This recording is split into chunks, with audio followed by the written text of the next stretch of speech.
Passons maintenant à la correction de la question 9. Alors cette question, je vous le dis tout de suite, elle va porter sur la pression. Et la pression, c'est un thème que vous n'appréciez pas trop en général. Donc franchement, pour cette question-ci, je vais prendre le temps de vous expliquer tout étape par étape. Je vais vous montrer d'autres exemples, etc. pour que vous compreniez bien ce qu'est cette notion de pression. Analysons tout d'abord l'énoncé. Je vous le lis. Une plaque en plâtre a une masse de 12,5 kg. Elle mesure 2,60 m sur 60 cm. Quand on la soulève, il est difficile de la maintenir et de la fixer en même temps. Pour rendre le travail moins pénible, il est possible d'utiliser un élévateur qui permet de soutenir cette plaque. Ok, on a deux types d'élévateurs, l'élévateur 1 et l'élévateur 2. Directement, on peut constater qu'il y a une différence entre les deux, c'est la taille de la croix. Eux l'appellent comme ça. C'est ce qui est indiqué en dessous. La croix d'un des deux élévateurs risque de s'enfoncer dans la plaque en y laissant une empreinte. Évidemment, le monsieur qui est en train de faire ses travaux n'a pas envie qu'il y ait une empreinte dans sa plaque. Si la plaque est marquée, s'il y a une empreinte, ça veut dire que la croix s'est enfoncée dans celle-ci. Alors, une des choses que j'ai mises en évidence, c'est la masse de la plaque. La plaque, elle fait 12,5 kg.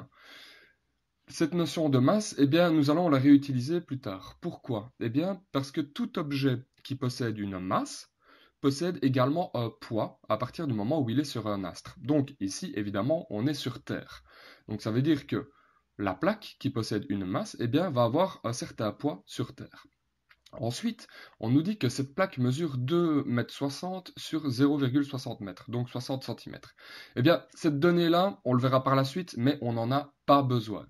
En réalité, moi je pense qu'on vous la donne on vous la donne pour que vous puissiez faire la part des choses entre les données qu'il faut utiliser ou les données qu'il faut rejeter.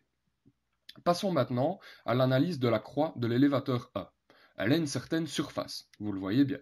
Tandis que la croix de l'élévateur 2 a une certaine surface aussi, mais comme je vous l'ai dit, on constate tout de suite qu'elle est plus petite. Vous le savez bien, vous le voyez. Et on nous demande en dessous, donc, comme on l'a abordé également, la croix d'un des deux élévateurs risque de s'enfoncer dans la plaque en y laissant une empreinte. Et question 1, on nous demande indiquer le numéro de l'élévateur qui risque de laisser une empreinte. Et question B, justifier en écrivant tout le raisonnement. Donc avant de répondre à la question 1, eh bien, nous allons faire un rappel sur l'enfoncement d'un objet et la pression. On va voir qu'il y a un rapport entre la pression et l'enfoncement des objets. Alors, quel est le lien entre l'enfoncement d'un objet et la pression? Eh bien, retenez ceci. Lorsque la pression est forte, l'objet s'enfonce. Un exemple très concret, c'est un clou, une lance ou une dent de requin. Ces objets doivent s'enfoncer dans la matière et donc la pression doit être élevée.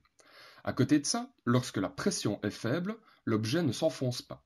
Par exemple, on peut considérer les chenilles d'un char. Vous savez, parce qu'un char est très lourd, s'il n'avait pas ces chenilles-là, il pourrait éventuellement s'enfoncer dans la boue, or on n'en a pas envie.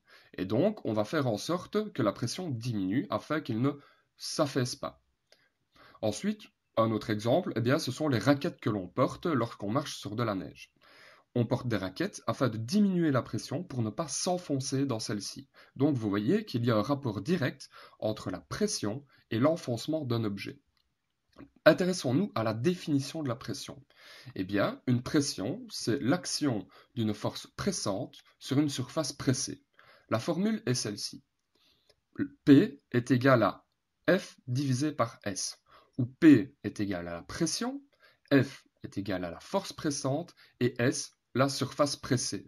Donc la pression est une force pressante divisée par une surface pressée. La valeur de la pression est le rapport entre la force pressante et la surface pressée. La pression est exprimée en pascal, la force en newton et la surface en mètres carrés. Vous devez toujours utiliser ces unités-là. Donc ça veut dire que si un jour on vous donne un exercice numérique et qu'au lieu de mètres carrés, on vous donne des centimètres carrés, par exemple, eh bien vous devez convertir directement les centimètres carrés en mètres carrés avant de les utiliser dans la formule de la pression.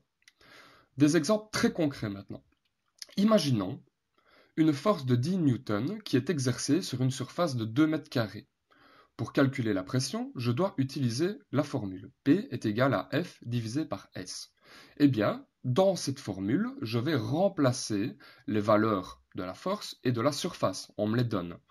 Je remplace et je sais que la pression est égale à 10 newtons divisé par 2 mètres carrés. 10 divisé par 2 est égal à 5 pascal. Alors pour faire varier une pression, on peut agir sur deux choses. À partir de la formule, on peut déjà voir qu'on peut agir sur la force pressante ou alors sur la surface pressée. Agissons sur la force pressante. On va utiliser dans deux cas différents une même surface pressée, mais on va faire varier la force pressante, d'accord? On considère une surface pressée qui est de 4 mètres carrés, d'accord? Cas numéro 1, je vous dis, la force pressante est égale à 10 newtons et la surface pressée à 4 mètres carrés. J'utilise la formule de la pression, P est égal à F sur S, donc la pression est égale à 10 newtons divisé par 4 mètres carrés est égal à 2,5 pascal. Ok. Je prends un deuxième cas, mais je vais augmenter la force pressante. Je garde la même surface pressée.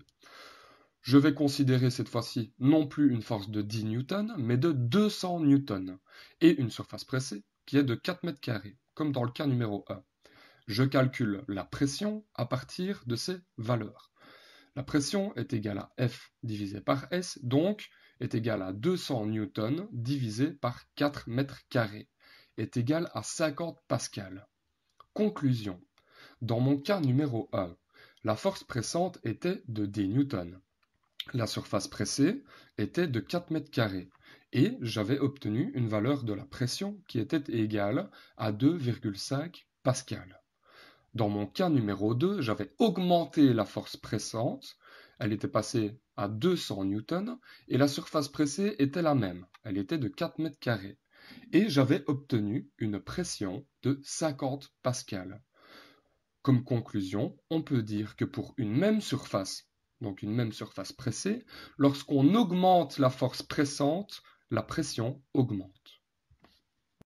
Donc voilà, on a agi sur la force pressante et on a vu qu'il y avait un rapport entre l'augmentation de la force pressante et l'augmentation de la pression pour une même surface. Maintenant, on avait dit également qu'on pouvait agir sur la surface pressée. Dans les deux cas que je vais vous présenter, on va utiliser la même force pressante. D'accord? Dans le cas numéro 1, considérons une force pressante de 100 newtons et une surface pressée de 2 mètres carrés.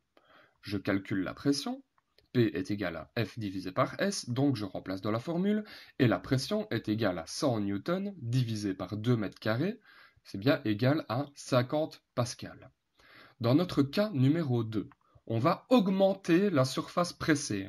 On va passer de 2 mètres carrés à 10 mètres carrés. Je garde la même force pressante. Je refais le calcul.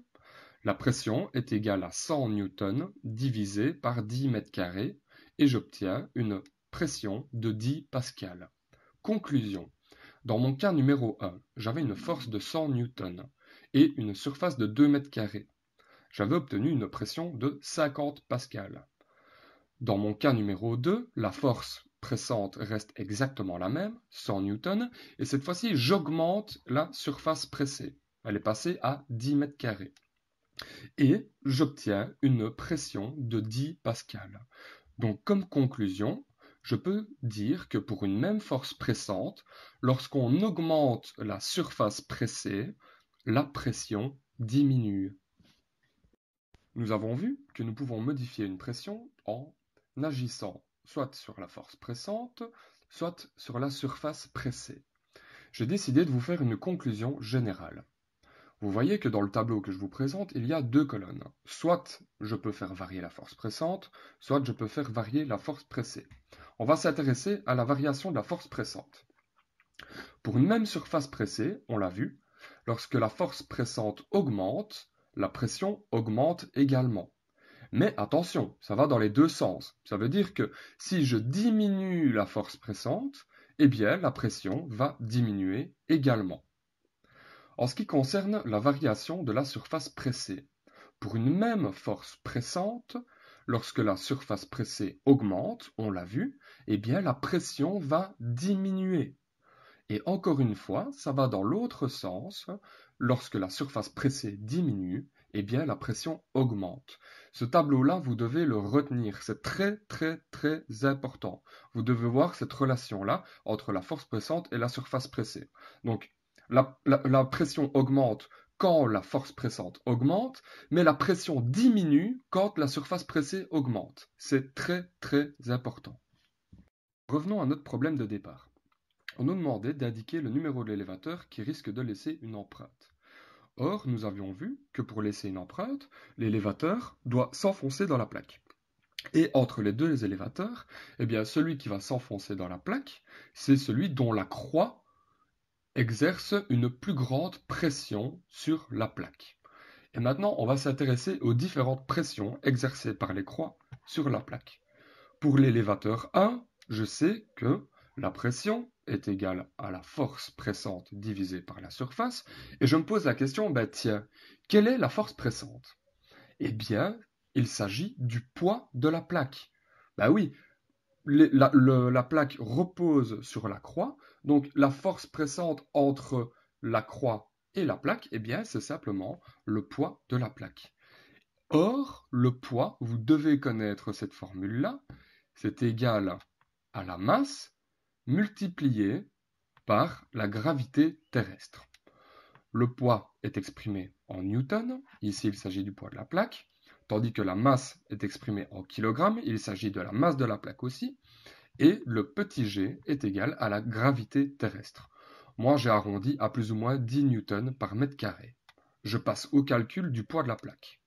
Le poids est égal à la masse, donc à 12,5 kg, fois la gravité, donc fois 10.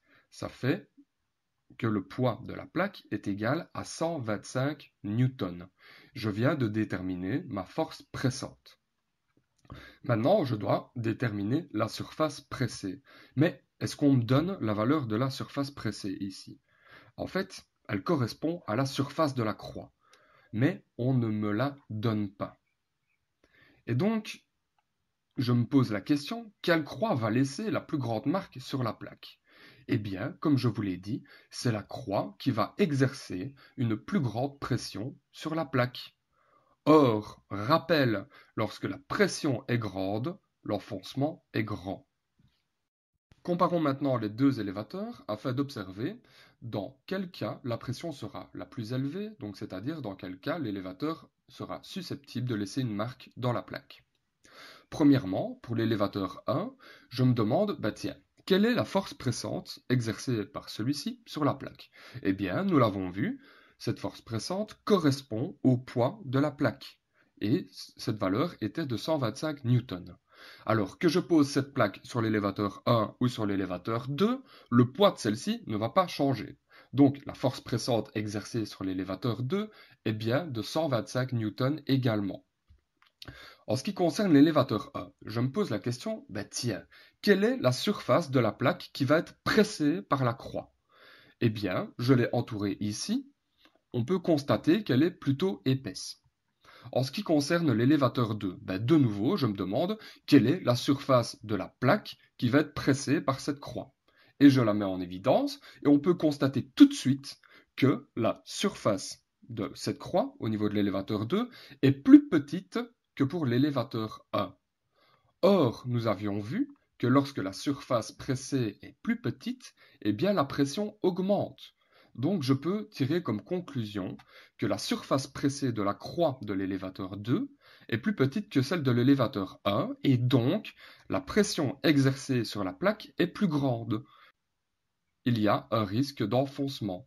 On a une même force pressante des deux côtés, mais comme la surface pressée est plus petite pour l'élévateur 2 que pour l'élévateur 1, eh bien la pression sera plus grande pour l'élévateur 2, ce qui veut dire que le risque d'enfoncement dans la plaque sera plus important. Je reviens à ma question. Nous devions indiquer le numéro de l'élévateur qui risque de laisser une empreinte. Eh bien, nous venons d'y répondre, pardon. Il s'agit de l'élévateur 2. Comme justification, je dirais ceci. Chaque croix exerce la même force pressante sur la plaque. Il s'agit du poids de la plaque, qui était de 125 newtons. Par contre, la surface pressée de la croix de l'élévateur 2 est plus petite que celle de la croix de l'élévateur 1, et donc la pression exercée sur la plaque est plus grande. Comme la pression de la croix de l'élévateur 2 est plus grande, c'est avec celui-ci qu'il y a un risque d'enfoncement dans la plaque. Nous venons donc de répondre à la question numéro 9. J'espère avoir été clair par rapport à ces termes de pression, de variation de pression en fonction de la surface pressée, de la force pressante, etc. Si vous avez des questions, s'il y a des choses que vous n'avez pas compris, n'hésitez pas à m'envoyer un mail. Il n'y a pas de souci, je suis là pour y répondre et je suis là pour que vous compreniez au maximum la matière. Merci.